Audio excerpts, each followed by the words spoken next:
NCS에 관심을 갖고 있는 인사 담당자 여러분 만나서 반갑습니다. 저는 두아우 컨설팅의 조광남입니다. 이번 NCS 활용 교육은 크게 4차시로 구성되어 있습니다. 첫 번째는 NCS 활용 컨설팅 사업의 개요, 그리고 참여 방법, 또 컨설팅을 잘 받는 방법에 대해서, 두 번째는 NCS 채용 컨설팅에 대해서, 세 번째는 NCS 재직자 훈련 컨설팅에 대해서, 그리고 마지막으로는 블라인드 채용을 통한 중소기업의 경쟁력 향상에 대해서 살펴보는 시간을 갖도록 하겠습니다. 첫 번째는 NCS 활용 컨설팅 사업의 개요 및 참여 방법입니다. NCS는 다 아시다시피 산업 현장의 직무를 수행하기 위해서 요구되는 지식, 기술, 소양 등의 내용을 국가가 산업별 수준별로 체계화한 것입니다. 사실 NCS는 2013년부터 해서 벌써 5년 차에 접어들고 있습니다. NCS를 잘 적용한다는 것은 일과 교육훈련을 잘 연계시키는 것이 그 1단계이고요. 그리고 교육훈련과 자격을 연계시키는 게 그 2단계, 그리고 마지막으로는 일과 자격이 연계되어야 완성되었다, 이렇게 표현할 수 있습니다. 실제로 캐나다나 미국, 호주 등의 사례를 보면 일과 교육훈련을 연계시키는 것은 매우 쉬운 일일지 모르지만 교육훈련과 자격을 연계시키는 것, 또 일과 자격을 연계시키는 것은 우리의 생각보다 기대보다 오래 걸리는 일이 될 수 있습니다. NCS를 우리가 굳이 한마디로 표현을 하면 국가가 만든 직무기술서입니다. 그러면 왜 국가가 이런 걸 만들었을까라고 생각을 해보면 대기업이나 공공기관의 경우에는 자체 예산, 시간을 가지고서 자체적으로 직무 분석을 해서 인사관리나 교육훈련에 활용할 수 있지만 중소기업의 경우에는 이렇게 자체 직무 분석을 예산을 들여서 하기가 쉽지 않습니다. 그래서 국가 차원에서 이런 부분을 개발해서 우리 중소기업의 채용, 배치, 승진, 임금 등의 인사관리, 또 직원들의 어떤 역량 개발에 필요한 교육훈련에 활용하기 위해서 개발된 것입니다. NCS 활용 컨설팅 사업은 2015년에 사업을 시작해서 2018년 올해 4년차 사업이 진행되고 있고요. 첫 해년도에 890개, 2차년도에 1000개, 3차년도에 1000개, 올해 1044개의 기업을 대상으로 컨설팅이 진행이 되고 있습니다. 벌써 약 한 4000개 정도의 기업이 이 컨설팅의 수혜를 받고 있는 것이죠. NCS 활용 컨설팅은 크게 보면 유형을 저희가 이렇게 4가지로 나누고 있습니다. 그 첫 번째가 채용 컨설팅이고요. 두 번째는 재직자 훈련 컨설팅, 세 번째가 종합활용 1 컨설팅, 네 번째가 종합활용 2 컨설팅입니다. 첫 번째 채용 컨설팅입니다. 채용 컨설팅은 우리 중소기업들이 신입사원을 채용하는데 NCS를 활용해서 보다 직무에 적합한 인재를 채용할 수 있도록 도와주는 컨설팅이다, 이렇게 이해를 하시면 좋을 것 같습니다. 두 번째는 재직자 훈련 컨설팅입니다. 재직자 훈련 컨설팅은 채용 컨설팅과 동일하게 NCS 직무 분석 결과를 바탕으로 해서 우리 직원들의 역량을 더 높일 수 있도록 도와주는 컨설팅이다, 이렇게 이해를 하시면 되겠습니다. 세 번째는 종합활용 컨설팅 1이고요. 종합활용 컨설팅 1은 채용 컨설팅과 재직자 훈련 컨설팅을 동시에 받을 수 있는 컨설팅입니다. 네 번째는 종합활용 2 컨설팅이고요. 종합활용 2 컨설팅은 채용 컨설팅과 재직자 훈련 컨설팅 외에 배치, 승진, 임금에 관련된 컨설팅을 받을 수 있는 유형입니다.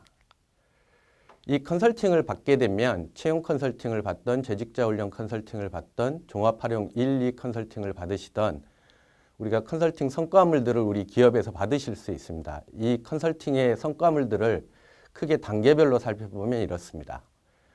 채용 컨설팅의 경우에는 우리 기업의 현황, 애로사항을 요구 분석을 하고 사내 수행 직무 분석을 통해서 직무를 선정을 하게 되고 이 직무 선정 결과를 기초로 해서 NCS 매핑 작업을 하게 됩니다. 이 매핑된 결과를 활용해서 채용 대상 직무의 요구 능력 단위, 그리고 지식 기술을 선정을 하고 이 선정된 지식 기술을 기초로 해서 채용 프로세스, 그리고 선발 기준을 만들고 채용 평가 도구를 개발해 드리는 컨설팅 서비스입니다. 재직자 훈련 컨설팅은 채용 컨설팅과 동일하게 기업의 요구사항, 직무 분석을 실시하고 이를 기초로 해서 경력 경로 개발을 해드리고 교육훈련 체계, 그리고 교육훈련 과정을 개발해드리는 서비스이다, 이렇게 보시면 될 것 같습니다. 종합활용 컨설팅은 채용 컨설팅과 교육훈련, 그리고 배치, 승진 또는 임금에 관련된 컨설팅 보고서가 제공되게 됩니다. 그러면 이번에는 잠깐 컨설팅의 실패 유형에 대해서 살펴보도록 하겠습니다. 왜 갑자기 컨설팅 실패 유형인가 이렇게 생각하실 수 있는데요. 우리가 좋은 컨설팅 결과물을 얻으려면 어떤 경우에 컨설팅이 잘 안 되는지에 대해서 알고 있을 필요가 있습니다. 그 대표적인 첫 번째 케이스가 목표 부재형입니다. 많은 수진기업의 인사 담당자들이 컨설턴트에게 당신들이 전문이니까 알아서 해달라 이렇게 하는 경우에 좋은 산출물이 나오지 못하는 경우가 대부분입니다. 두 번째는 역량 부재형입니다. 선수를 잘못 골라서 쉽게 표현을 하면 수진기업의 컨설팅을 해주는 컨설턴트가 우리 기업의 업종 내지는 인사, 교육 컨설팅의 전문 역량이 부족한 경우이지요. 세 번째는 교감 부재형입니다. 컨설턴트와 인사 담당자가 일과 감정이 분리되지 못하고 협조가 실패하게 되면 컨설팅 결과물이 좋을 수가 없습니다. 네 번째는 다 알아서 해주세요. 협조 부재형입니다.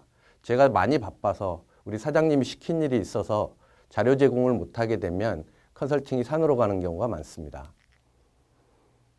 좋은 컨설팅이라는 부분들은 결과적으로는 인사 담당자와 컨설턴트 간의 호흡이 매우 중요합니다. NCS 활용 컨설팅은 크게 보면 기업의 인사 담당자 입장에서 봤을 때 착수보고, 중간보고, 최종보고의 3번의 공식적인 보고 절차를 거치게 됩니다. 착수보고 단계에서는 컨설턴트들이 우리 기업의 요구를 파악하는 데 중점을 두는 활동이고요. 중간보고는 선정된 NCS에 대해서 직무분석을 실시하고 직무분석 결과를 보고하게 됩니다. 그리고 마지막으로는 각 컨설팅 유형별로 최종 산출물을 보고드리는 단계입니다. 우리가 컨설팅을 잘 받기 위해서는 각각의 단계별로 필요한 부분들의 핵심 포인트를 잘 짚을 필요가 있습니다. 착수보고 단계에서는 우리 기업의 입장에서는 이 컨설팅의 결과물을 어떻게 활용할 것인지 고민하셔야 되고 인사교육 측면의 개선 필요점, 요구사항을 정확하게 컨설턴트에게 전달하실 필요가 있습니다. NCS 활용 컨설팅은 외부의 전문가 2명과 대부분의 경우 내부의 현장 전문가들이 참여하게 되는데 이 현장 전문가가 얼마나 외부 컨설턴트와 호흡을 잘하고 적극적으로 참여하느냐가 핵심 성공 포인트라고 할 수 있습니다.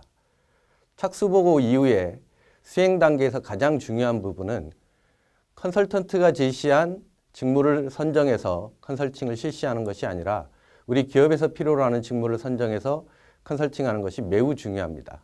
이렇게 선정된 직무에 대해서 컨설팅이 실시되면 중간보고를 받게 되는데 이 중간보고 단계에서 인사 담당자는 이 결과물을 어떻게 활용할 것인지에 대해서 깊은 고민이 필요합니다. 중간보고 이후에는 직무분석 결과를 기초로 해서 유형별 컨설팅 산출물들이 나오게 되는데 이 컨설팅 산출물들을 어떻게 활용할 것인지에 대한 조언을 구하는 것이 최종 보고 단계에 있어서 핵심이다. 이렇게 보실 수 있습니다. 결과적으로 컨설팅이 잘 이루어지기 위해서는 품질 그리고 소통이 핵심이라고 할 수 있습니다. 컨설턴트는 기업의 요구를 반영한 높은 품질의 보고서를 우리 기업에게 제공해야 되고 기업의 인사 담당자 입장에서는 당연히 높은 품질의 보고서를 받고 싶어 합니다. 이런 컨설팅이 이루어지기 위해서는 인사 담당자와 컨설턴트 간의 호흡, 소통이 매우 중요합니다. 우리 기업의 채용 그리고 이렇게 직원들의 역량 개발을 위해서 NCS에 많은 관심을 갖고 있는 인사 담당자 여러분들이 NCS 활용 컨설팅에 적극적으로 참여하시고 이런 부분들을 통해서 우리 기업의 경쟁력을 높였으면 합니다. 다음 차시에서는 NCS 채용 컨설팅에 대해서 살펴보도록 하겠습니다.